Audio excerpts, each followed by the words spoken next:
सलाम, नमस्कार। मेरा नाम है अल्तमश अहमद।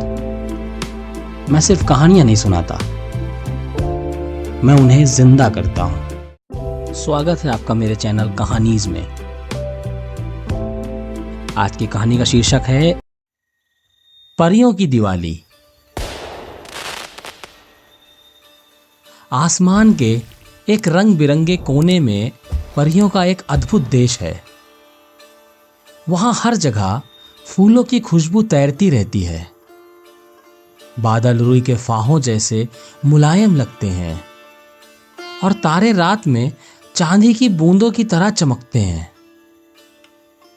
यह जगह जादुई है क्योंकि वहां सुंदर परियां अपने पंख फैलाकर खेलती हैं, गुनगुनाती हैं और प्रकृति की रक्षा करती हैं।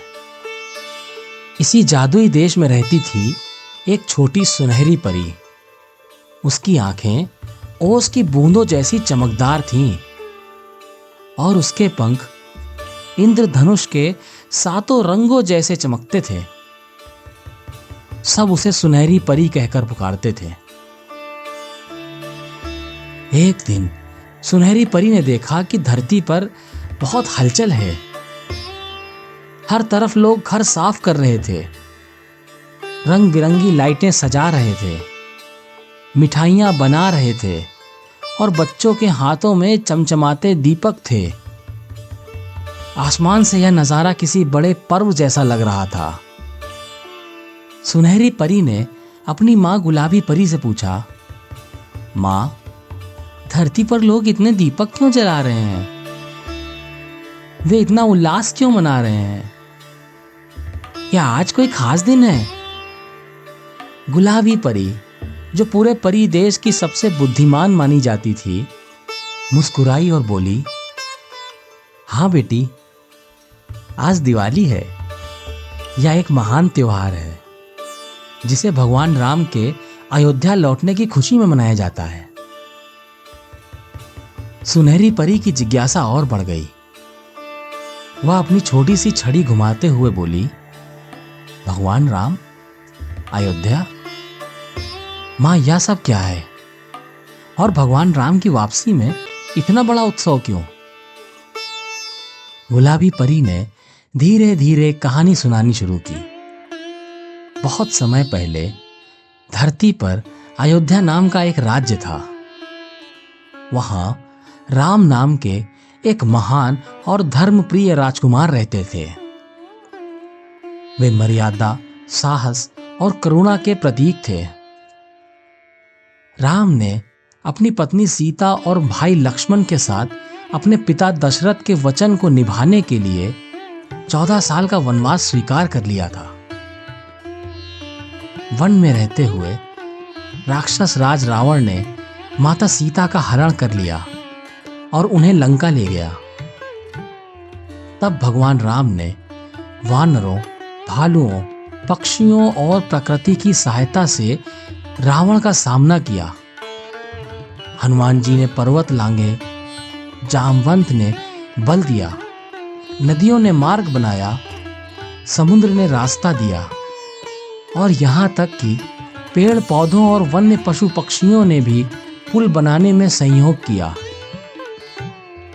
कहते हैं कि गिलहरी की पीठ पर जो पंजे का निशान है, उसी सहायता का प्रतीक है। जब गिलहरी सेतु बनाने में अपना सहयोग दे रही थी, तो राम जी ने उसको स्नेह और करुणा से सहलाया, तो उसकी पीठ पर यह निशान पड़ गया। आखिरकार राम जी ने रावण का वध किया और सीता माता को वापस ले आए। जब वे 14 साल बाद अयोध्या पहुंचे, तो वहां के लोगों ने दीप जलाकर उनका भव्य स्वागत किया।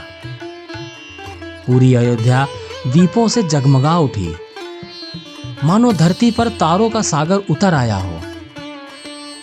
वही दिन था दिवाली का।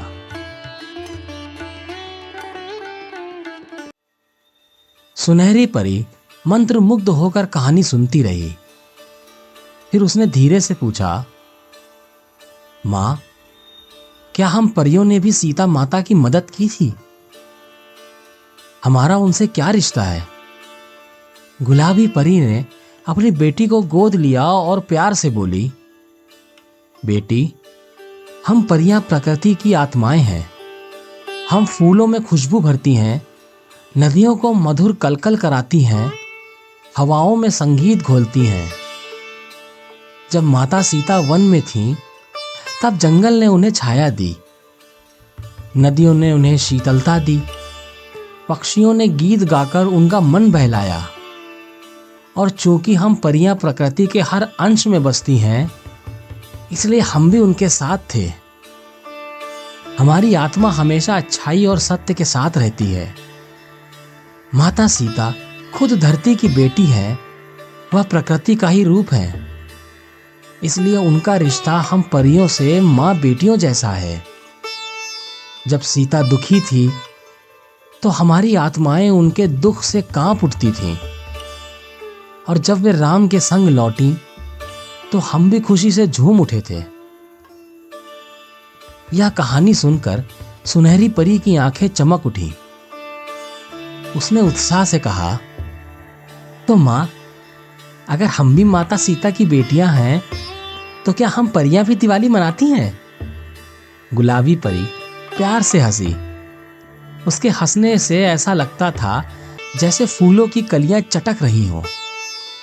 उसने मंद मंद मुस्कुराते हुए कहा, हाँ बिल्कुल बेटी, जब धरती पर इंसान दीप जलाते हैं, तो परियां आसमान में तारों को और उज्जवल बना देती हैं। जब लोग पटाखे चलाते हैं, तब हम परियां फूलों की पंखुड़ियों से रंग बिरंगे झरने बरसाती हैं।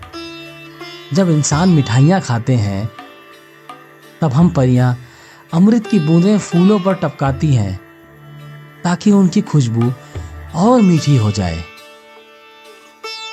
पेड़ अपने पत्तों से ताली बजाते हैं, पक्षी मीठे गीत गाते हैं, नदियां अपने कलकल स्वर से संगीत सुनाती हैं, पहाड़ गूंजते हैं और पूरी प्रकृति राम और सीता की वापसी की खुशी में दिवाली मनाती है। सुनहरी परी अब बहुत खुश हो गई। उसने अपने नन्हे पंख फैलाए और बोली, अरे वाह माँ, आज रात मैं भी तारों में और चमक भरूंगी और धरती के बच्चों को शुभ दिवाली कहूंगी। उस रात धरती पर दीपक झिलमिला रहे थे। हर घर सजाया गया था, हर आंगन में रंगोली बनी थी, बच्चों में हंसी खेल की आवाज गूंज रही थी। आसमान में परियां भी दिवाली मना रही थी। सुनहरी और उसकी सहेलियां आसमान से झांक झांक कर दीपों की कतारें देख रही थीं। उन्होंने तारों को और तेज चमका दिया। बादल फूलों की वर्षा करने लगे और हवा में मीठी खुशबू तैर गई। धरती और आकाश दोनों ही दीपों की रोशनी में जगमगा उठे, मानो इंसान और परियां मिलकर एक ही त्योहार मना रहे हों। गुलाबी परी ने धीरे से सुनहरी से कहा, याद रखना बेटी, दिवाली सिर्फ दीप जलाने या मिठाई खाने का त्योहार नहीं है। यह त्योहार अच्छाई के अंधकार पर विजय का प्रतीक है। यह याद दिलाता है कि जहां सत्य और धर्म होते हैं, वहां सारी प्रकृति साथ देती है। चाहे परियां हो, पक्षी हो, नदियां हो या इंसान, सब मिलकर भगवान राम की इस विजय का उत्सव मनाते हैं। सुनहरी परी ने सिर हिलाया और मन ही मन संकल्प किया कि वह हमेशा अच्छाई और सत्य का साथ देगी। और तभी दूर से अयोध्या की ओर देखते हुए उसे लगा जैसे दीपों की पंक्तियां आकाश तक पहुंच गई हों और परियों के तारों में मिल गई हों। सचमुच उस रात दिवाली सिर्फ अयोध्या की नहीं, बल्कि पूरी प्रकृति और परियों के देश की भी थी।